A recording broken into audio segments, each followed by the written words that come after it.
location. So a way to get around this would be to use a CDN, which is a content delivery network, so you're serving the best result at the quickest speed to the right people. And the separation of these websites is quite difficult when it comes to business autonomy. So if you've got people all around the world, you do have to share the same dashboards, which puts people off using this a lot of the time. Now, what actually is hreflang? These tags, hreflang tags, they help search engines serve the correct language or regional URLs in search. So the structure itself is quite simple. You've got the language value, so EN in this case is English. You've got the country value, so in this case it's the US, and the URL. Now, this example is easy, but if you're targeting 180 countries, all of a sudden it's not so easy. Hence the meme. So this has been a part of my life for many years now, and I can say that the headache has never gone away, not to put you off. A good example, a very easy example, is hreflang in action. So I come back to apple.com, searching from the UK, searching from Singapore, and searching from Vietnam. So this is the ideal scenario that when you search something, it comes up with the country that you want it to come up for. So it shows you the most relevant subdirectory depending on your location. This is the absolute dream if it works for you in every single country. Now, when do you actually use it? So this is where some people get a little bit confused, but you can use hreflang when you've got a fully translated version, when you've got different versions in the same language with different countries, or different versions in different languages in the same country. So I know it's a bit of a headache already, but let me break it down for you. Multilingual websites, and a good example is Quebec. So do I have any Canadians here today? Not a single Canadian. Canadians, yeah, nice. Sorry, I forgot about you guys in the beginning, but here we are. So for you, multilingual websites, especially in Quebec, so you've got English and French as the regional languages. So that is when you would use hreflang as well. Another version is country-specific content. So this is the most general one. You have different countries with either translated versions or the same language version in multiple countries. So this could be both English, Spanish, or any other language that's widely spoken. You've got regional variations. This is where it gets a tiny bit more complicated. So American English and British English, which are actually really different. So it is very important to consider these variations as well.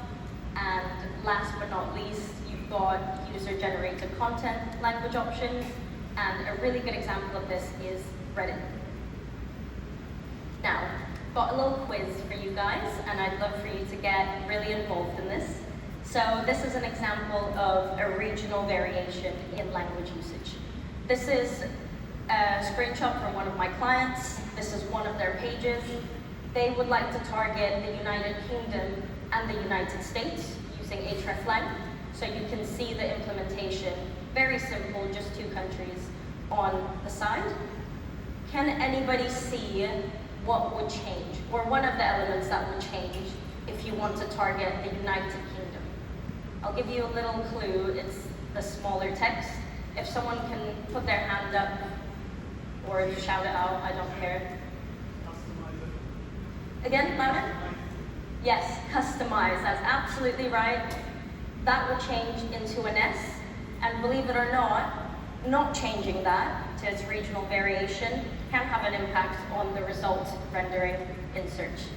So when you're doing hreflang, you have to make sure that you're being really pedantic about everything. Usually people wouldn't care. They don't mind how to spell it. They think Google knows as well.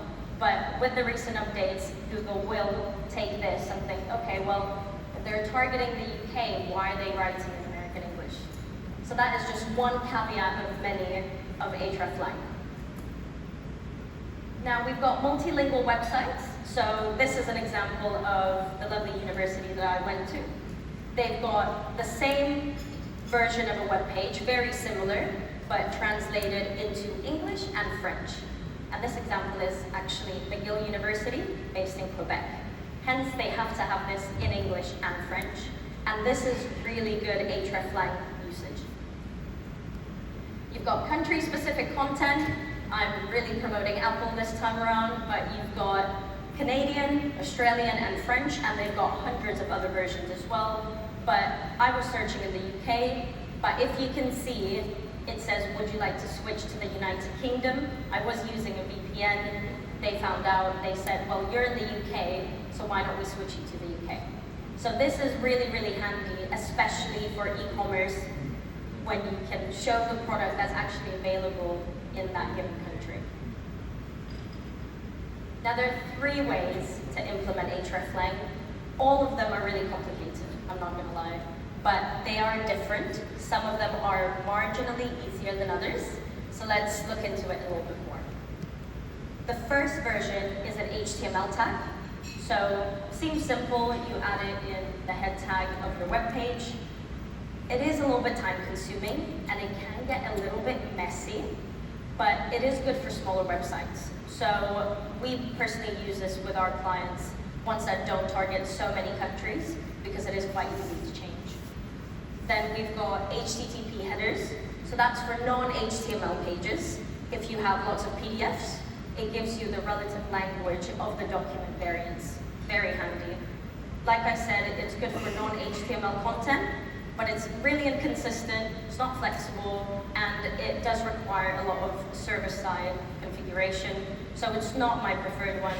What I would prefer to do is sitemap implementation. It's very simple. Well, very simple. It is really difficult, but it's simpler than other things. It's very reliable, but it's not granular, meaning that you can't do it on a page-by-page basis very easily, and the changes take slightly longer. But if you've got a website like Apple or Aston Martin, who target hundreds of countries, sitemaps is the way to go. And now my favorite part, a case study that I've been working on for absolutely ages, and I've been very excited to share it with you guys.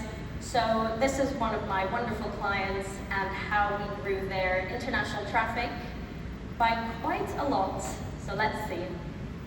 Corporation X, they who must not be named, they were targeting 67 countries, but they had 67 different websites that all had duplicated content, and they had no hreflang, and it was a bit of a disaster, to be honest.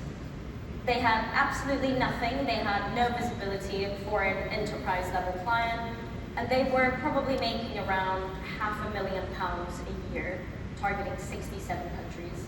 And these guys worked at corporate level, so they should be making a lot more. Now the rescue procedure, and really I haven't slept since then, and this was about a year ago, we implemented a subdirectory structure with 66 subdirectories, and we had an hreflang structure for all the locations they targeted with fallback default hreflang settings. We segmented all these subdirectories into regions, so these guys targeting 67 countries, it gets messy. You need to know where they need to go. So we spread them into Africa's, Americas, APAC, Europe, and the Middle East. So just for context, this project took us around 6 months to turn around. And we preserved as much of the existing content as we could with hreflang annotations and created region-specific content to follow the local and cultural guidelines of every place based on search volume. So we would never go after things in different countries that have no search. And these were the results. This is my favorite slide and probably the best time of my life to show you guys this. We went up 1900% in organic sessions, 97% in total conversions, and 305% of keywords in the top 3 positions. So that was the day of implementation, where you can see the final dip that they've never seen again, and this is still growing. It's growing every single day. I put this presentation together probably two months ago, and it's gone up since then. So like I said earlier, they were making £500,000. Within 1 year, they went up to £2.5 million in revenue worldwide. So before we all get really excited about the Hreflang implementation, I'm sure what you're thinking is, okay, well, she added some code, that's great, well done, but it was a lot more than that. The reason it took 6 months is because we did research for every single country that they were targeting.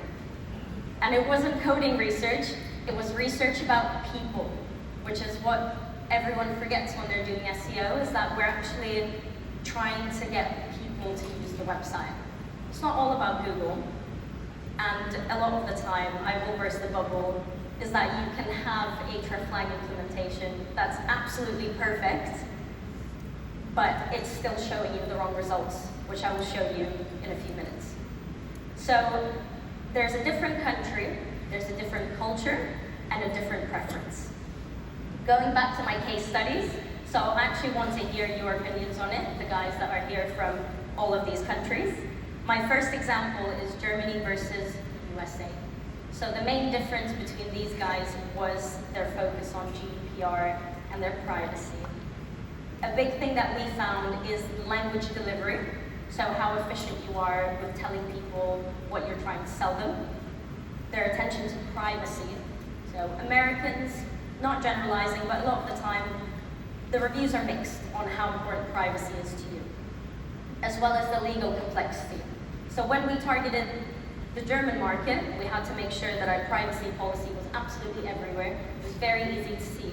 The language was concise, there was no fluff, and it was pretty much the opposite for the US. Brazil versus India, a big example here is negotiation strategies. And the main difference here was their understanding of time and flexibility. So in Brazil, people love their time as well, obviously, as well as India, but they focus more on building rapport and personal relationships. In India, we found that hierarchy and tradition trumps everything else. What they agree on, however, which was interesting in our research, is that they both like to find creative solutions for complex problems. So if we were trying to sell a negotiation course to corporations in these two countries, we'll sell the same course, but we'll tell them different things. The final example here is Saudi Arabia and Japan, and these two could not be any more different. So these two countries, Japan focuses a lot on efficiency and minimalism and saving the environment, where in Saudi Arabia, it's a lot on kinship and luxury and tradition. So content here was wildly different. We've got 6 countries out of 67 that we worked with, and I could give you examples all day on how different these guys are. And without me going too much into the context of this, let's see the results. The difference in these pages was 450% increase in organic traffic, and that was in 4 months' time. So we knew we did it right. Brazil and India, 700%. That was the biggest win for us. And finally, Saudi Arabia and Japan, 250% increase in organic traffic to both of these pages, and obviously an increase in conversions. So this goes to show that it really does matter that you care about the people you're trying to sell to. It gets a little bit difficult from here, because there has been an algorithm update to Hreflang very recently, which ties in with what we've been working on for the last couple of years. And that is the algorithm recognizing dialects and regional language variations. Like the example I showed you with customizable with the S and the Z, you need to make sure that those items are all taken care of. You need to use precise Hreflang, so you need to differentiate content for different markets. There's Spanish for Spain, there's Spanish for Mexico, and there's Spanish for the US. There's also French for Canada, there's French for France, and there's French for Vietnam. You can also reduce confusion by directing content to the right audience and improving your search relevance. And people have already tried this, and this is the data from Systrix. So they've seen a 30% increase in engagement from targeted language groups, and a really big increase in sales for their target demographic. And this is not a surprise from what you've already seen. Now, people make mistakes when they implement SEO, and that's fine. But the biggest mistake is not knowing your country codes. So something that's quite obvious now is that things like EN UK, that doesn't exist. EN EU also does not exist.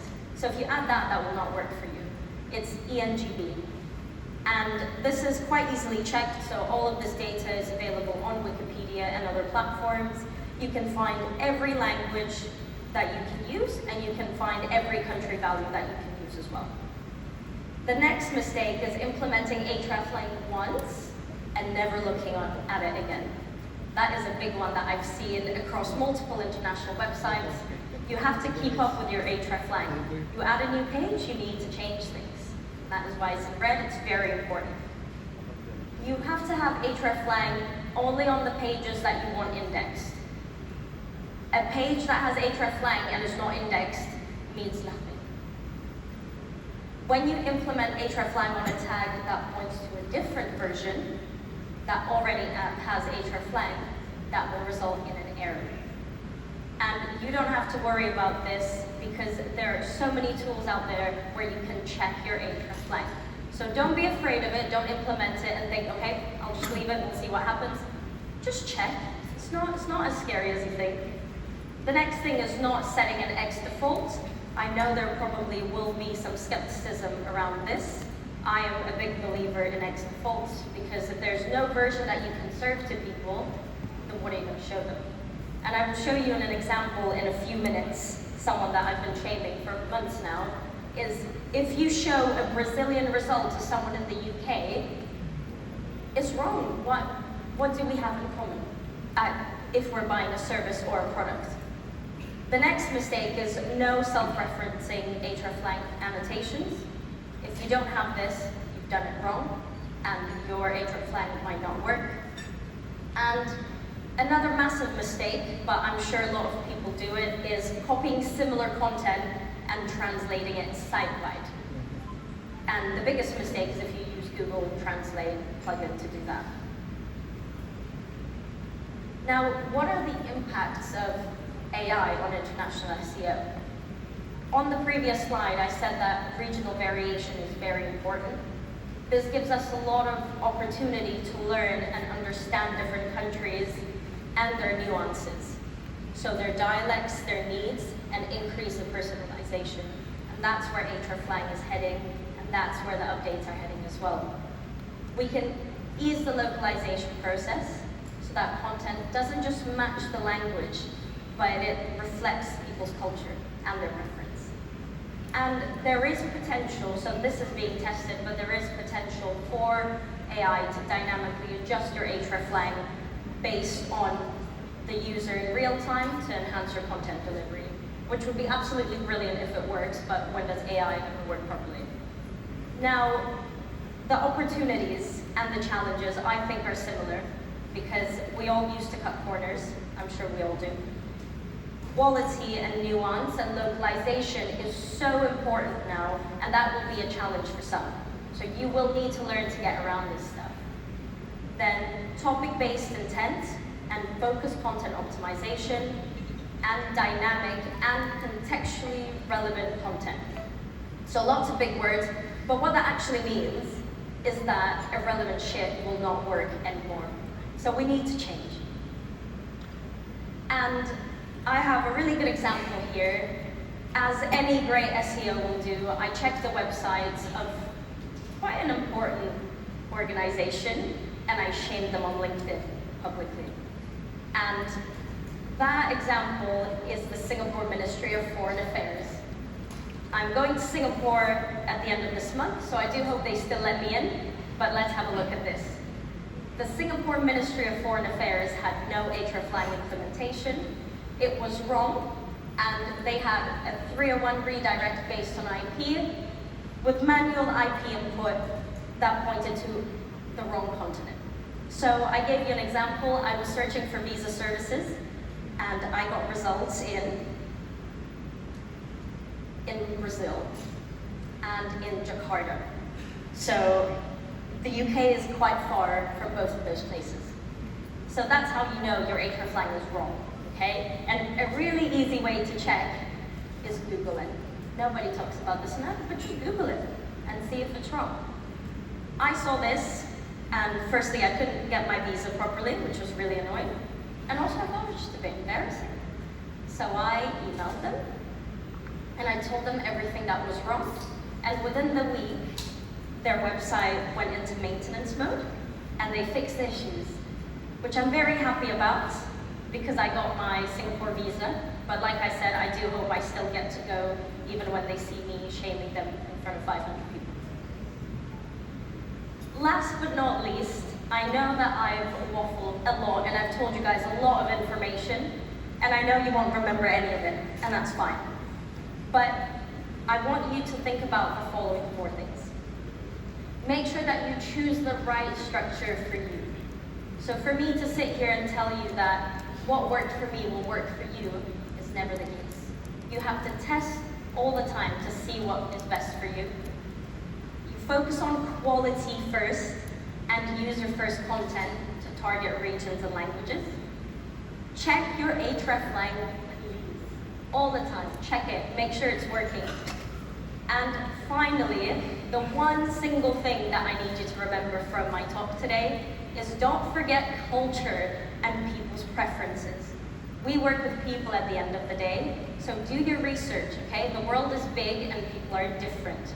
So make sure you focus on every country's legal consideration and cultural preference.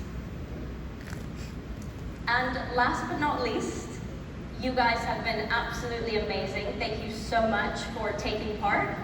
You can follow me on Instagram if you want. I do not post on it, but you can, because I love followers. And you can also scan the QR code to connect with me on LinkedIn. You can message me about SEO or anything else, really. I love to talk. But yeah, thank you very much, guys. It's been great today.